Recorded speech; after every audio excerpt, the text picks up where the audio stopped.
Assalamualaikum. Welcome to lecture 19 of AAA. This lecture is on your new section of AAA, that is section F. Section F is on other assignments. Other assignment means other than audit, right? So in this lecture we are going to go through audit related. Okay, it's not audit of historical financial statement. We covered that in the previous lecture. Okay, under audit reports. Here it is related to audit and some other assurance services. We are going to learn some similarities and differences between this and the audit. Okay. Here we are going to go through audit related services, what are the services, levels of assurance, and the reporting. How do you report for assurance? Okay. So in this we are going to study three separate parts. One is the type of engagement. The other one is level of assurance you have to give according to the type of engagement, and how do you report for it. Okay. So from exams point of view, one question will be tested on this. That will be on non-audit engagement. Okay. Question could come at any stage. It could be an acceptance or the planning stage or the procedure or the reporting. Okay. It could come at any stage. And it's quite easy also. It's not very much intense like how we have done for audit of financial statement. Okay, this is easier. And even this lecture is also very short. Okay, because as I told you, it's less intense. Okay, so audit related services. Okay, audit related services are those services that accountants offer, but they are not statutory audit. It is not something law says that you have to audit. Okay, but if you see, they are related. They are conceptually related, and in terms of skills, they are very similar. Similar skills you have to use. But the difference is they are not required by law the way audit of financial statements are, and it is not intense like audit of financial statement. Next, assurance engagement. What is an assurance engagement? Assurance engagement also is similar to audit. Okay, here they collect sufficient appropriate evidence. Okay, and then they express a conclusion, like how we give opinion on the auditor's report. Here we give a conclusion so that we can increase the confidence of the user of the report. Okay, and when they are doing this, they are evaluating the outcome against a criteria. Okay, they are measuring the outcome of the evaluation or the measurement of the subject matter against criteria. We'll see what is the subject matter and what are the criteria and all. Agreed upon procedure.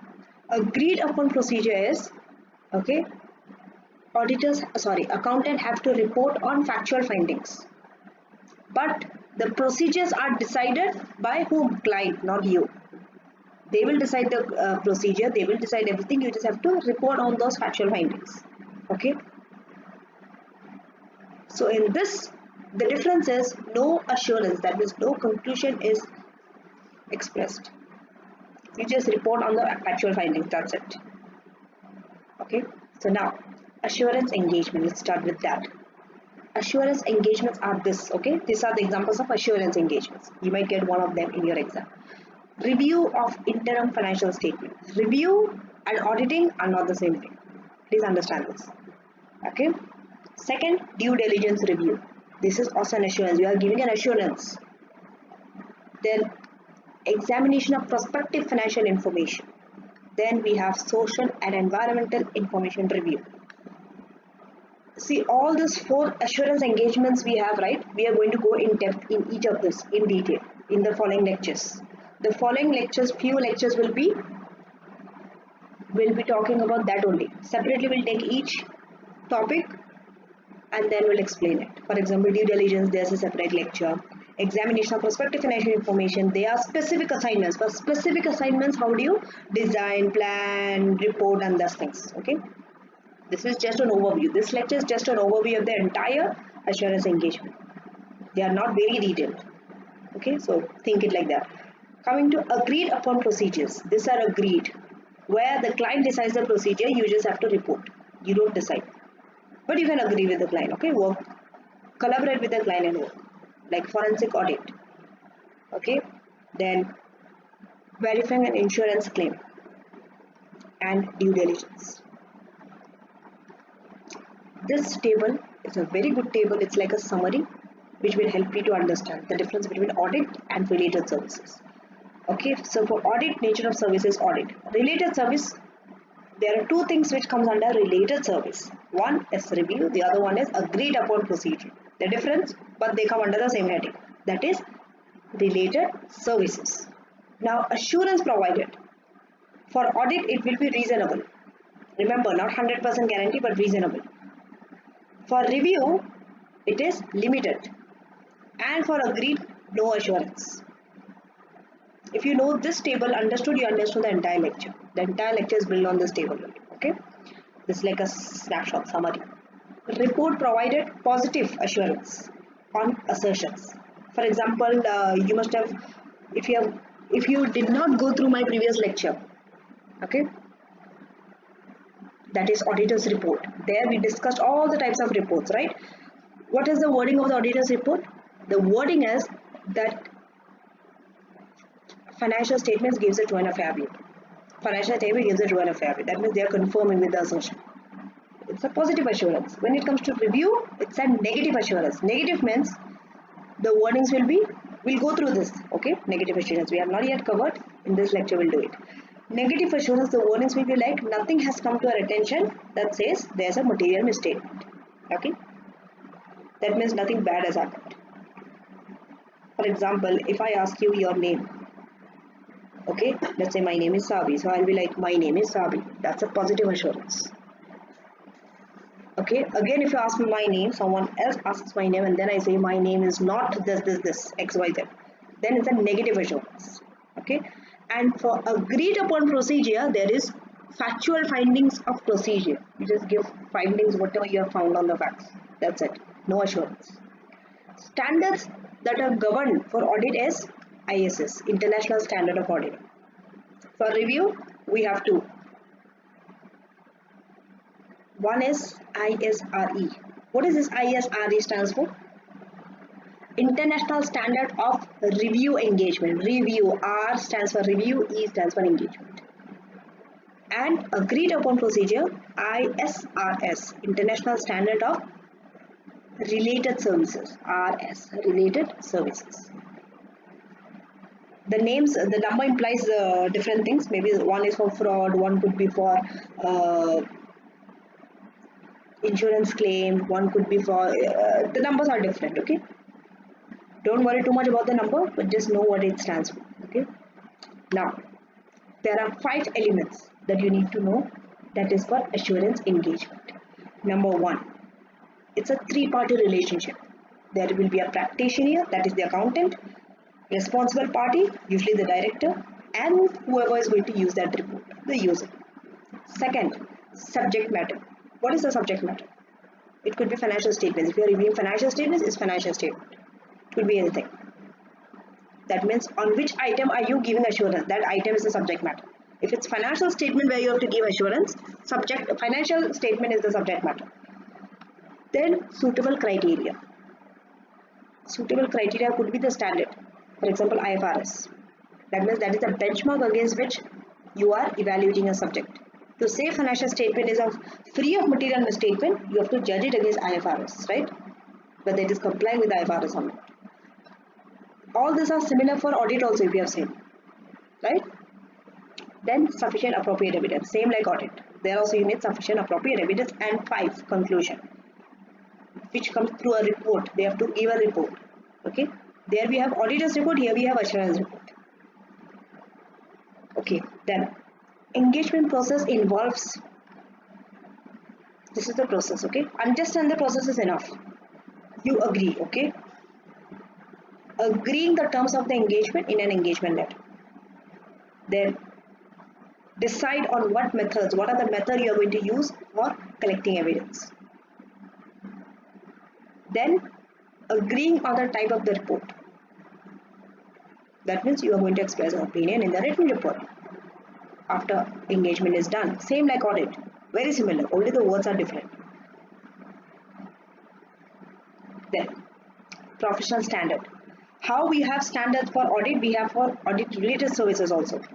I told you, right? Remember we went through this ISRE, International Standard on Review Engagement, International Standard on Related Services RS, and International Standard on Assurance Engagement AE.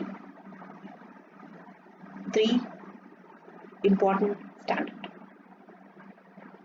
Levels of assurance. Level of assurance will differ. If it's audit, reasonable. If it's review, limited. If it's agreed upon procedure, no assurance. Okay. So reasonable assurance means is positive.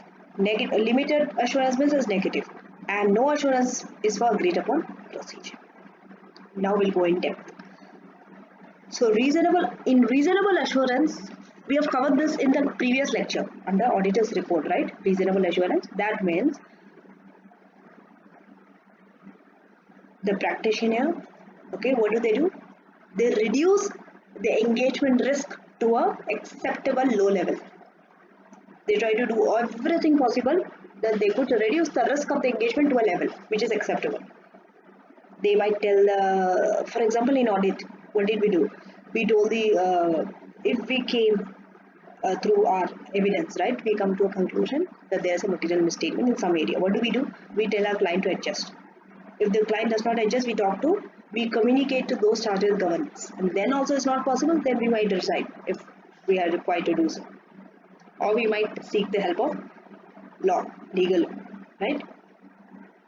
So we are doing all the actions to do what? So that we could give unmodified opinion, okay? Because no one wants to give a modified opinion, nor the auditor nor the client. Same here for assurance also, okay? So we might want to reduce. I mean, reasonable assurance is usually for audit, okay? It is not for assurance in here. For assurance we have limited, but first understand reasonable assurance nature. We reduce the engagement risk to an acceptable level, okay? To conclude that the subject matter, that means financial statement, is free from material misstatement. That means it complies with all the IFRS in all material respect. That's what we write. It's a positive form. Accountant is giving a positive conclusion. That subject matter is free from material misstatement, like external audit. Coming to limited assurance. What is limited assurance? Limited assurance is not to reduce engagement risk to an acceptable level. No. Here you state whether anything has come to the practitioner's attention that causes you to believe whether material misstatement has happened or not. Okay. So it's a negative form, the conclusion that you are giving. You are saying that the procedures that you have carried on did not identify any material misstatement in them, okay, for review engagement, and therefore assurance engagement procedures will be less comprehensive, less detailed, less intensive than audit. That means for reasonable assurance engagement. And coming to no assurance, here you are just requested by the client to report on the findings of the facts. All the procedures, everything, client only will tell you. You follow the procedure. Next, client forms their own conclusion based on the results of the work. After you have given your findings, then client only will form their own conclusion. Elements of, okay, assurance reporting. Now we are moving on to the reporting, the third part of it. So here, same like auditor's report. Some differences will be there, but majority of it are very similar. Okay, just think about your auditor's report. By now, see, when you come to this stage, you should be very much an expert in auditor's report. You should know the structure. You should know what is first, then second paragraph, third paragraph, fourth. I think there are 15 paragraphs in auditor's report. So go through my previous lecture in case you have not seen that, and you can see if you want the link. You can go to my playlist AAA lecture and go there, auditor's report, or at the end of this video you will get the link, okay, to my previous video. So first is title. This we have in the auditor's report also, okay. There we write independent auditor's report. Here we write independent assurance report as a title. Then we have addressee, whoever is the intended user. Then we have the subject matter. There I think we have opinion and basis for opinion paragraph, right, in the auditor's report. Here it's not like that. Here we have, the name might be different, but we don't write opinion or basis for opinion like that. So we describe the subject matter, identification and description of the subject matter, okay, including the period of information, name of the entity to which the subject matter relates. We'll see an example of an assurance reporting also. Don't worry, at the end of this lecture. Identification of the criteria, that means with standard. Then description of any significant inherent limitations. Restriction on the use of the report to specific user, that means who is restricted to use that report. Then statement of responsibilities of the both responsible party and the practitioner. This is there in auditor's report also. Responsibility of the management, responsibility of the auditor. Then statement that engagement was performed in accordance with professional standard, and also quality standard and ethical requirements are followed. Then summary of the work performed, practitioner's conclusion, and their signature, date and location. There also we have signature, date and location at the end of the report, right? But the conclusion comes way up, basis a paragraph, opinion and basis for opinion, right? Remember the unmodified, and for modified we have qualified, then adverse and disclaimer of opinion. Okay? This for the opinions in auditor's report. Assurance conclusion. Here also we have modified, unmodified. Okay? If it's unmodified, okay, that means nothing has come to the assurance practitioner's attention to say the subject matter was not prepared in accordance with the criteria. So it's unmodified. Remember, if practitioner wants to highlight a matter to the user, they can show this through emphasis on matter paragraph or other matter paragraph. This is same as auditor's report also. There also we have emphasis on matter or other matter paragraph. For modified, okay, see, these are the reasons when your conclusion could be modified. One, when there's a limitation of the scope. When you limit the scope of the practitioner, that means they will not be able to collect sufficient appropriate evidence. The other reason could be subject matter itself is materially misstated. First one, we're not able to get enough evidence because of limitation of the scope. The other one is subject matter is materially misstated. So out of these two reasons, it could be modified. Modifications are the same as for an auditor's report. That's why I told you. You first need to go through auditor's report to come to this lecture, because it's a follow-on. Then same. There also we have qualified. Here also we have qualified. Adverse and disclaimer. Qualified means effects of the matter are not pervasive. Pervasive means it is only affecting. Pervasive means it is affecting more than one area. If there is a material misstatement in one area, it might affect overall financial statement. Not pervasive is the opposite. It is only affecting that balance or that transaction only. The rest all financial statements you can rely on. Adverse, subject matter is not prepared in accordance with the criteria and the effects are pervasive. Disclaimer, you are not able to get sufficient appropriate evidence. Okay, effect is also pervasive. So in case if some of you are watching this video the first time, not able to understand this qualified, adverse, disclaimer, please, I request you, I'm always repeating this, go back to my auditor's report and come back to this. Then you will have a very better understanding of this lecture. What qualified, adverse, disclaimer means and what are the wordings and how they are different. And moving on to basis for conclusion. We have this paragraph in auditor's report also. Okay, this is usually when an audit opinion or conclusion in this case is modified. If it's not modified, we don't have this. Okay. basis for qualified, basis for disclaimer, basis for adverse conclusion. So this can be included to explain why modification took place. Provision of other assurance services. See, who do you think is the best person to give assurance services? Is it better to have auditors separately and then someone else to give the assurance services? Or you think auditor can give the services? What do you think?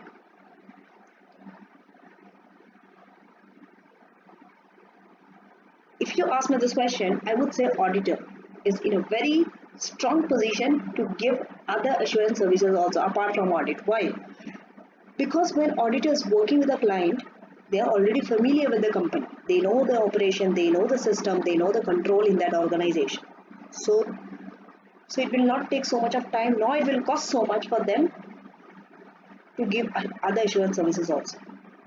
Imagine if you are taking an auditor to audit financial statement and hiring another person to give assurance services. That assurance services will take time to understand the company's control, system, operation. Therefore, it wastes more time and more cost also. Also, you have to give your fees will be divided between two people. One giving assurance service, the other one is giving one. Rather, give it to one person. That's there. Okay, benefit. Both from the point of auditor also, from the point of client also.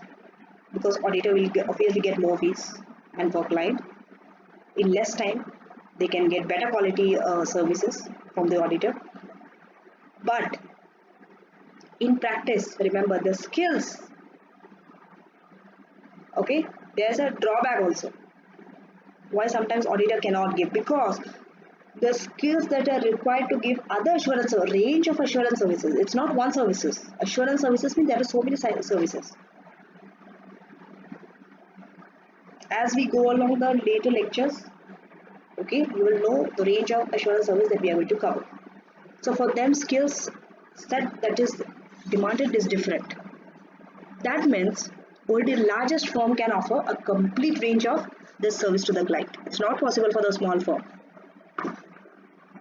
Okay, but still other firms offer the services. They still do that, and they may specialize in certain areas. They might not give complete range, but certain areas they might be specialized and they could offer that services. For example, if you see the Big Four, what are the assurance services they give? Tax service, finance service, so many other there, right? Fraud, crime investigation, for insurance claim, verifying insurance claim. There are so many range of it. Please go to any of the Big Four firms and see what are their assurance services. You will see a list, tons of them, and for each they have different people. Now, what are the implications of this, of assurance services being provided by auditors? Number one, if auditors are giving assurance services, remember, it puts a pressure on the independence of the firm. Independence will suffer. Why? Because the fees that is earned from non-audit is more than the audit. Yes, you might be surprised that audit work is intense, fee should be there or no, is the other way around. Fees earned from non-audit work in fact is continuing to grow compared to audit fees. And it poses a self-review threat, okay, which comes under ethics. Self-review threat, that means you are auditing and you are only later reviewing your own work, which is not ethical. You are breaching the ethical code of conduct. Next, practitioners specializing in a range of disciplines. For example, you have to be specialized in IT system, you have to specialize in a public sector, okay. So all this will be needed in the firm as well as traditional financial auditors also. Okay, when you are giving assurance services, you need other people who are specialized in other field as well as auditors. Third implication. See, many assurance service, they report on risk only. It could be operational, it could be financial, it could be environmental, it could be social. So reporting of such matter will increase the auditor's exposure to professional liability claims. Fourth implication. clients may be willing to pay for this value adding assurance services because they feel assurance services are a value addition for them. Okay, but if you see in terms of audit, they are not willing to pay so much to the auditor because they perceive that auditors are not giving them so much value for money. They are giving them less value for their money, which is putting pressure on what? Audit fee. That's why if you see audit fee are less than the non-audit fee, which might obviously cause the auditor to give non-audit services beyond audit services, which is unethical according to the code of conduct. Okay, some countries it is prohibited also. I think in US it is prohibited. You cannot give non-audit service. Auditor cannot give non-audit services to the same client. Now, you need to know this some terms. One is attestation engagement, other one is a direct engagement. Okay, what is the difference between these two? Attestation engagement means, okay, someone else has given an assertion. Okay, let's say your client has given a assertion on something, on the financial statement or something. You are not giving assertion, they give the assertion. Your job is to conclude on that assertion made by the client. Okay,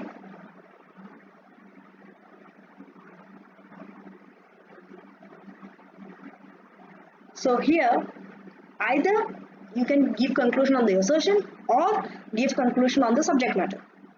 Coming to direct engagement, here accountant directly expresses a conclusion on the subject matter based on the identified criteria.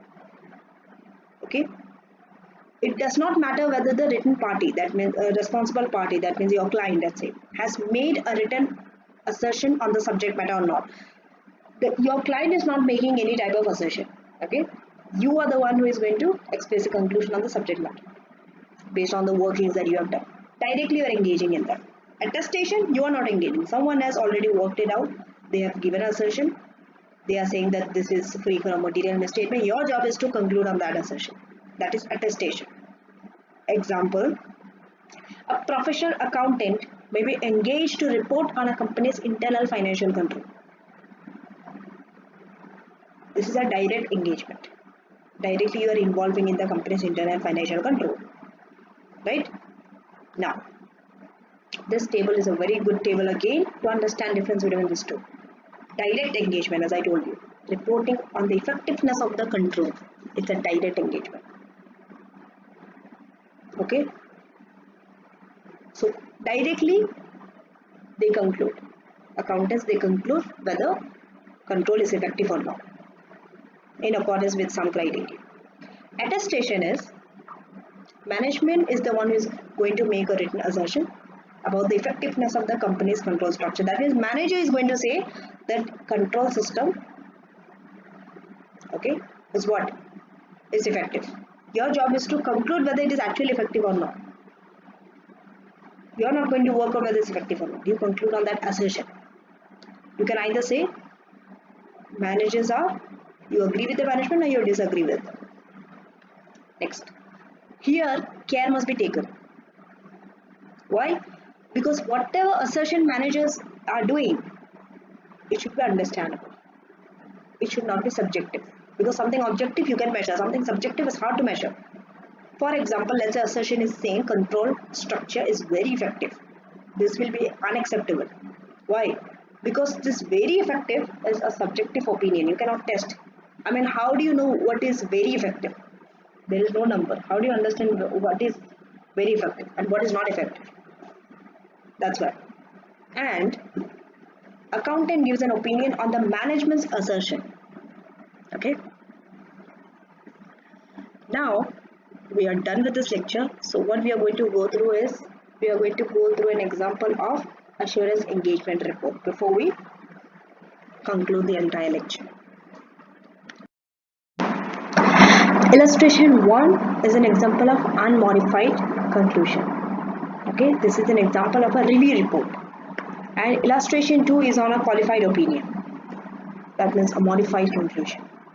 So if you see the wordings here,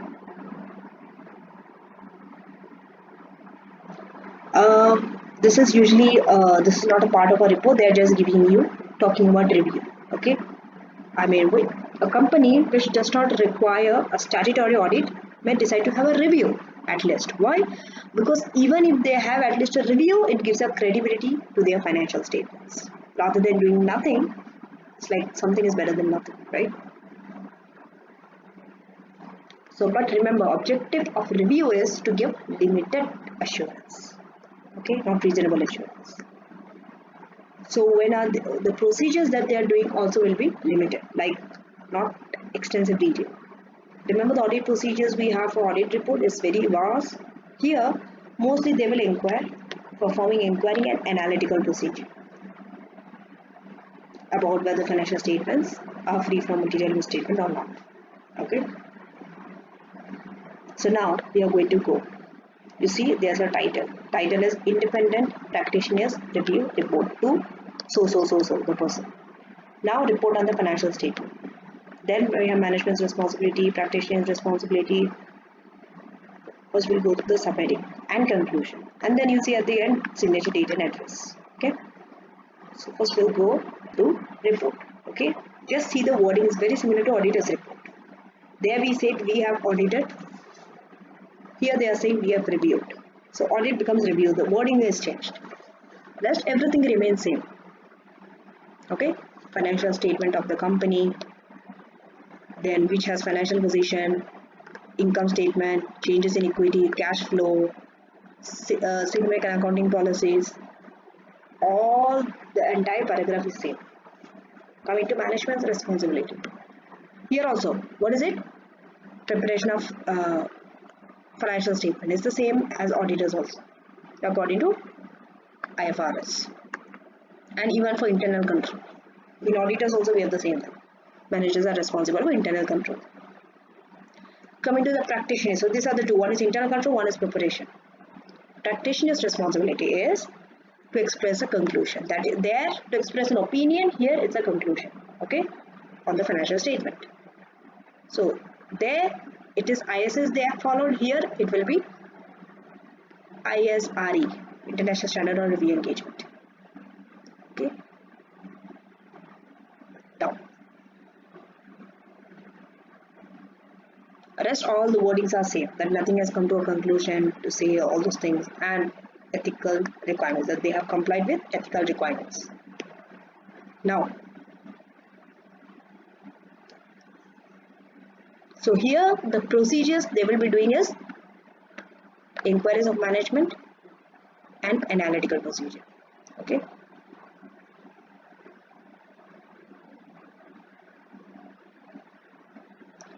So accordingly, we do not express an audit opinion on this financial statement. Okay, that is also their responsibility. And now finally coming to the conclusion. So based on our review, nothing has come to our attention that causes us to believe that financial statements do not present fairly in all material respect. Do not give it to any failure. That's the only difference. Coming to the second example of a qualified conclusion. Rest everything remains same. Okay, here is based on a review except for the effect. You see, except for, this is an example of a qualified opinion. The auditor's report also is the same, here also is the same. Except for the effect of the matter described in basis for qualified conclusion paragraph. Nothing has come to our attention. And everything repeats. Okay. So now let's summarize this lecture. Under audit-related services, we went through types of engagement, review of financial information, PFI, that is prospective financial information, due diligence, and forensic audit. We are going to cover each of this in the next few lectures, taking each of them separately as a separate lecture. Levels of assurance: reasonable, limited, and no. Reporting: negative conclusion for audit-related services, and nothing has come to our attention. These are the wordings.